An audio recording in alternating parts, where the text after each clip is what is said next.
This is the problem we're dealing with. We hurt. We human beings feel pretty unfairly treated because we are born into a world so arranged that the price that we pay for enjoying it, that is to say, for having sensitive bodies, is that these bodies are at the same time, because they are sensitive,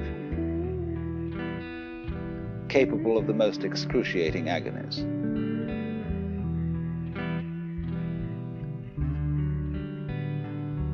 Isn't that a nasty trick to play on us? What are we going to do about it? This is the problem. So then when the Buddha says the cause of suffering is desire, Trishna is our word thirst, and may be translated desire in a very general sense, or perhaps better, craving, clinging, grasping, something like that. He is saying, now I'm going to make this suggestion. You suffer because you desire. Now supposing then you try not to desire, and see if by not desiring you can cease from suffering. Or you can put the same thing in another way. You can say to a person, it's all in your mind. There is nothing either good or ill, but thinking makes it so. And therefore, if you can control your mind, you've nothing else that you need control. For example, you don't need to control the rain if you can control your mind. If you get wet, it's only your mind that makes you think it's uncomfortable to be wet. A person who's got good mental discipline can be perfectly happy wandering around in the rain. You don't need a fire if you've got good mind control. Because if you've got ordinary bad mind control, when it gets cold, you start shivering. That's because you're putting up a resistance to the cold. You're fighting it.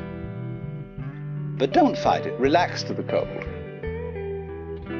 In other words, this is a matter of mental attitude, and then you'll be fine. Always control your mind.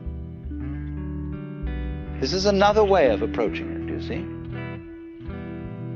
Now then, as soon as the student begins to experiment with these things, he finds out that it's not so easy as it sounds.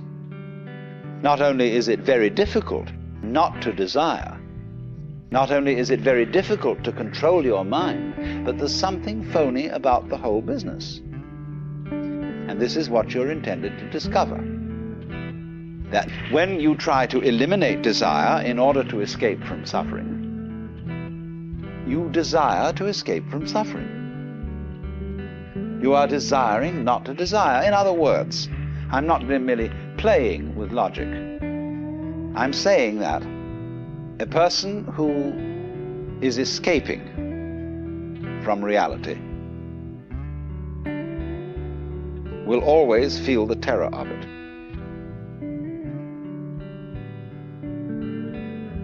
It'll be like the hound of heaven that pursues him. And he's escaping in a way, even when he's trying not to escape.